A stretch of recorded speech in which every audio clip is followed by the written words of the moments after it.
عن الحسن قال: كان رجل، اسمعوا لهذه القصة، اسمعوا لها جيدا. قال: كان رجل من أصحاب النبي صلى الله عليه وسلم من الأنصار يكنى بأبي معلق، وكان تاجرا يتجر بماله وبمال غيره، يضرب به في الآفاق، وكان ناسكا ورعا. فخرج مرة فلقيه لص مقنع بالسلاح. قال له ذلك اللص: ضع ما معك فإني قاتلك.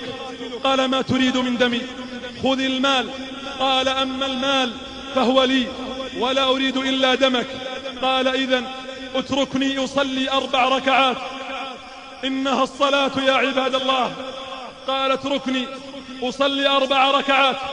قال: صلي ما بدا لك. يقول: ثم صلى 4 ركعات، فكان من دعائه في آخر سجوده أنه قال: يا ودود يا ودود يا ذا العرش المجيد، يا فعال لما تريد، أسألك بعزك الذي لا يرام، وبملكك الذي لا يضام، وبنورك الذي ملأ أركان عرشك، أن تكفيني شر هذا اللص.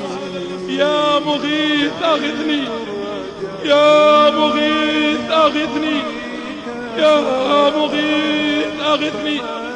فإذا هو بفارس قد أقبل بيده حربا، قد وضعها بين أذني فرسه، فلما بصر به اللص أقبل نحوه فطعنه فقتله، ثم أقبل إلي قال لي: قم. فيقول: قمت. فقلت: من أنت بأبي وأمي؟ فقد أغاثني الله بك اليوم.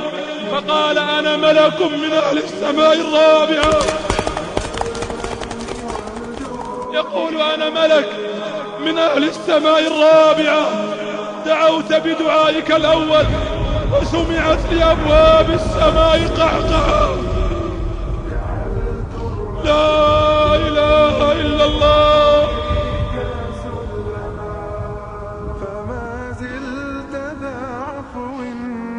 يقول: دعوت بدعائك الأول وسمعت لأبواب السماء قعقعة، ثم دعوت بدعائك الثاني وسمعت لأهل السماء ضجة، ثم دعوت بدعائك الثالث فقيل لي: دعاء مكروب، فسألت الله أن يوليني قتله. اسمعوا يا أهل الحاجات، اسمع يا مكروب، اسمع يا مهموم، اسمع يا مظلوم. قال الحسن: فمن توضأ وصلى 4 ركعات ودعا بهذا الدعاء استجيب له، مكروبا كان أو غير مكروب. سبحان من إذا دعاه الغريق نجاه، ومن إذا دعاه الغائب رده، وإذا دعاه المبتلى عافاه، وإذا دعاه المظلوم نصره، وإذا دعاه الضال هداه، والمريض إذا دعاه شفاه، والمكروب إذا دعاه فرج عنه ما أتاه.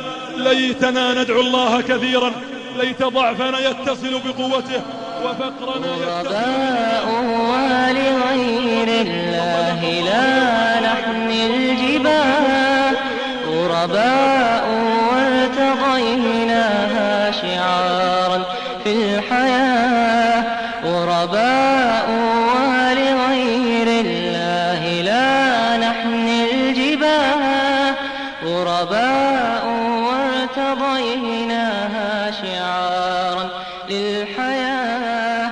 إن تسل عنها فإنا لا نبالي بالطغاة، نحن جند الله.